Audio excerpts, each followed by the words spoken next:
Okay, this was a very interesting head-to-head challenge. 5 women, 1 question, 2 minutes each, and 1 guaranteed place in the top 40 of Miss World. Cook Islands, Korea, Maldives, Philippines, and host nation Vietnam all faced exactly the same question. How can a new generation embrace progress without losing what makes its culture unique? And after listening carefully to all 5 answers, I have thoughts, because there were some beautiful answers here. There were some very intelligent answers, and there was one contestant who approached this question in a way I honestly did not expect. So today, we're reacting to all 5 performances, breaking down what worked, what could have been stronger, and most importantly, did the Philippines truly deserve to win this head-to-head challenge? Let's get into it. Our culture is our identity. It is up to us to maintain this and to keep our traditions and our heritage alive. Let's start with Cook Islands, and immediately what stood out to me was how deeply personal her answer was. Rather than approaching culture as an abstract concept, she essentially presented herself as an embodiment of that culture. She talked about identity, traditions being passed from generation to generation, her Pacific heritage, and even her late father and ancestors. And I thought that was beautiful. My culture lives within me. I am proud. I am a proud Pacifica woman. And today, I pass my flower crown to the next generation. That right there was probably the emotional center of her answer. My culture lives within me. Simple, but powerful. She wasn't just saying that traditions need to be protected, she was saying, I am here because generations before me preserved them. And I really liked the symbolism of passing her flower crown to the next generation. That gave the answer a beginning and an emotional ending. Where I think Cook Islands lost a few points, however, was in directly addressing the progress side of the question. The question wasn't simply, why is culture important? It was asking how young people can move forward technologically and socially while preserving culture. Most of her answer focused on identity, heritage, and preservation. Beautiful message, but I wanted one more step. How do we actually preserve those traditions in a rapidly changing world? Give me that practical bridge between the past and the future. Still, emotionally, very strong performance. Now, let's talk about Korea, because this was probably the answer that made me think the most. So, I want to start off by saying there's actually a little detail in the question I do not fully agree with. I do not believe we have to choose between progress and maintain what makes our cultures unique. She begins by essentially saying, I don't completely agree with the premise of the question. And I love that, because immediately, she isn't simply answering the question in the safest possible way. She's challenging it. Her argument was essentially, why are we treating progress and cultural identity as opposing forces in the first place? That is a very sophisticated interpretation. It's actually a little bit funny because Korea's tradition or culture, you could say that we had to begin from zero all over again multiple times. Because for the last decades, Korea has been in countless wars. We have been invaded multiple times, and we also had a lot of civil wars and internal conflict. So you could say that our traditions and culture was destroyed every single time when we had these hardships. But I believe that maybe getting up from these hardships makes up this unique sense in our culture. She then connected Korea's history of hardship, conflict, rebuilding, and resilience to modern Korean identity. And this is where her answer became really interesting. Instead of defining culture only as food, clothing, language, or traditions, she defined resilience itself as part of culture. That's clever. Her argument becomes, the strength inherited from previous generations created the foundation upon which today's progress was possible. Therefore, progress doesn't necessarily erase culture. Progress can actually be an extension of culture. Conceptually, Korea may have had one of my favorite answers, but I think the weakness was structure and time management. There were several powerful ideas competing for attention. Wars, hardship, independence, resilience, sacrifice, technology, progress, culture. All of these ideas were connected, but the answer could have been tighter. In a head-to-head challenge like this, you don't only need a brilliant idea, you need to package that idea so cleanly that the judges remember it immediately. If Korea had compressed this into 3 clear stages, our history shaped our resilience. Our resilience became part of our culture, and that culture now powers our progress. That could have been an incredibly difficult answer to beat.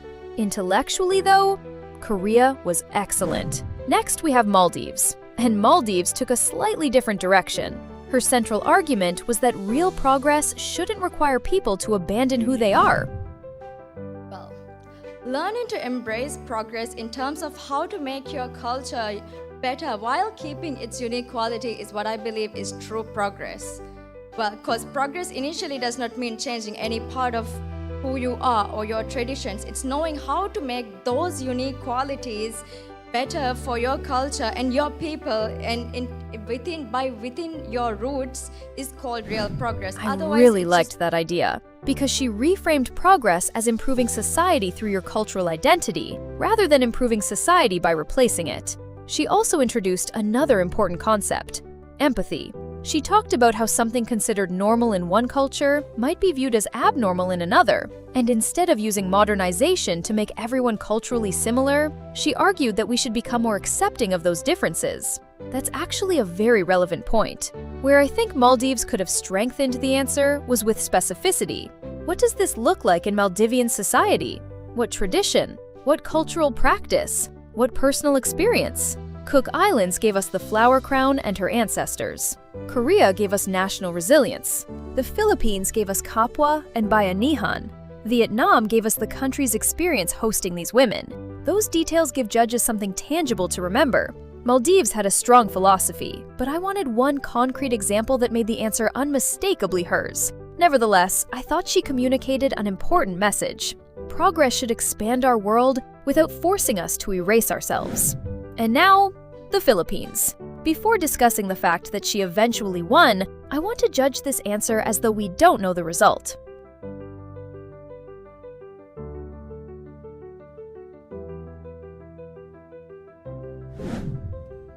There's a quote that goes something like, "A people who do not know their history, origin, or culture is like a tree without roots." Our cultural heritage is one of the main frameworks that make us who we are. The traditions that we hold, the food that we eat, or the people that we're around. It's what makes home feel like home. Her opening establishes the entire direction immediately. Culture is our roots. And then she does something extremely important. She moves from the universal to the personal. She introduces the Filipino concept of kapwa, describing it through interconnectedness. Then she gives examples: sharing food, neighbors helping neighbors after a typhoon, the bayanihan spirit. Now we're not just hearing a philosophical argument about culture, we're seeing culture in everyday life. And I think that's where this answer became dangerous for the other contestants. And though we have many avenues of promoting our culture, social media, pageantry, our spheres of influence, it will be the simple things that save us. Speaking our native language at the house, sharing stories of old to our children and our grandchildren, or cooking recipes from our grandparents. Then comes what I think was one of the smartest sections of her answer. She acknowledges the obvious modern tools: social media, pageantry, and spheres of influence. But she doesn't say technology alone will preserve culture. Instead, she brings everything back home. Speaking your native language, telling old stories to children, cooking recipes inherited from grandparents. Those are such ordinary things, but that's precisely why they work. This is where I think the Philippines answered the question most completely. The question asks about progress and preservation. She acknowledges the modern world, but argues that cultural survival ultimately happens through everyday transmission between generations. And then she brings the metaphor back to roots. That creates a complete circle. Beginning, a people disconnected from their culture are like a tree without roots. Middle, here's what those roots look like in my own Filipino experience. Ending, those roots are what will ground us in a rapidly changing world. That's structure. That's storytelling. And that's why, even before knowing the judge's decision, I would have had the Philippines extremely high. But don't celebrate yet, Philippines, because Vietnam came to fight. And remember, Vietnam had an interesting position here. She was representing the host nation, so she could connect the question directly to what was happening around her. Standing here as the host nation, I am incredibly proud to say that I've seen the progress of not only Vietnam, but also of Asia and Oceania. But what makes me even more proud is that our people, we have never lost our roots, not for a single day. She And the starts secret with pride in how much Vietnam, and Asia and Oceania more broadly, has progressed without completely losing its roots. But the concept I found most interesting was what she described as a heritage of love. She connects that to war, hardship, and the decision to choose peace rather than hatred. That's a very emotionally intelligent way of talking about heritage. Culture isn't only something physical that you preserve. Values can be inherited too. You, as beautiful ladies, you come here and you promote our culture. You wear our traditional dress áo dài. You eat our food saying ngon quá. You have coffee soda, cà phê sữa đá, coffee soda, phở, bánh mì. And you also promote the tourism of the whole region. And ladies and gentlemen, I believe this is how us, Asia and Oceania, is developing, integrating, but not dissolving. And then Thank Vietnam you. does something very smart. She brings Miss World itself into the answer. These contestants have come to Vietnam. They're wearing traditional clothing, experiencing local food and coffee, learning about the culture, promoting tourism. In other words, globalization doesn't automatically have to destroy culture. International exchange can amplify it. And then came her closing line, integrating but not dissolving. Oh, that was good. For me, Vietnam had one of the strongest closing concepts of the entire group, integrating without dissolving. That phrase almost perfectly summarizes what the question is asking. If I had one criticism, I think she could have spent slightly more time explaining exactly how young people make that happen. But as a host country answer, it was relevant, warm, and very cleverly connected to the event happening around her. Vietnam was definitely in this race. So, who won for me? Okay, now we need to make some decisions, because these women approached the same question from completely different angles. Cook Islands gave us identity, Korea gave us resilience, Maldives gave us acceptance, Philippines gave us roots and generational transmission, Vietnam gave us integration without cultural dissolution. And honestly, there wasn't a terrible answer here. But if I were sitting on that judging panel, I would be looking at 4 things. Did she answer the actual question? Was the answer uniquely connected to her country or experience? Was it structured and easy to follow? And finally, did she leave me with something I would remember 5 minutes later? My personal ranking, number 5, Maldives. I appreciated her philosophy and especially the message about respecting cultural differences. But compared with the other contestants, I needed more specificity and a stronger personal or national example. Number 4, Cook Islands. Emotionally, Cook Islands was beautiful. The connection to her father, ancestors, and Pacific identity gave her a genuine heart. But I wanted a clearer explanation of how the new generation actually embraces progress while maintaining those traditions. Number 3, Vietnam. This one was close. Vietnam understood the assignment. She connected history, peace, international exchange, tourism, and Miss World itself. And integrating but not dissolving was one of my favorite conclusions. Very strong performance. Number 2, Korea. This might be controversial, because intellectually, Korea may have given the most ambitious answer. She didn't simply answer the question, she challenged its assumption. Progress and culture don't have to compete, because progress itself can grow from the values inherited from previous generations. I loved that. With slightly tighter structure and time management, Korea could genuinely have been my winner. Number 1, Philippines. And yes, I agree with the judges. For me, the Philippines delivered the most complete answer. Not necessarily because she used the biggest words, not because she gave the most complicated argument, but because she understood something incredibly important about this format. Make the big idea human. Culture became sharing food. Culture became helping your neighbor after a typhoon. Culture became speaking your language at home. Culture became telling your grandparents' stories. Culture became cooking the recipes your family taught you. And suddenly, this enormous question about globalization, modernization, and cultural preservation became something everyone watching could understand. She answered the question. She represented her country. She gave practical examples. She connected generations. And she brought everything back to her original metaphor of roots. So, yes, for me, Philippines deserved this win.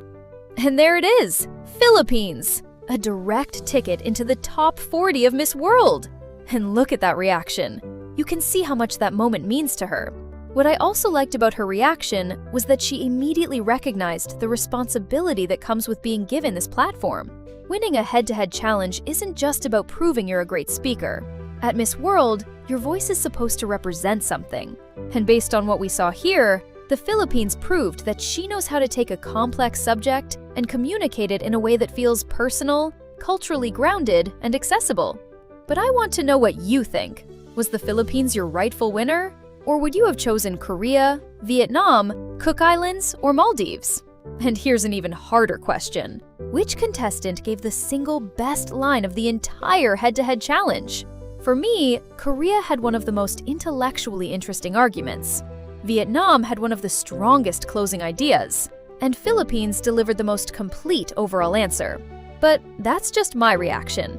Drop your ranking from 1 to 5 in the comments, because I really want to see whether the audience agrees with the judges. And if you're following Miss World with me, make sure you're subscribed, because we have a lot more to talk about as this competition continues. I'll see you in the next one!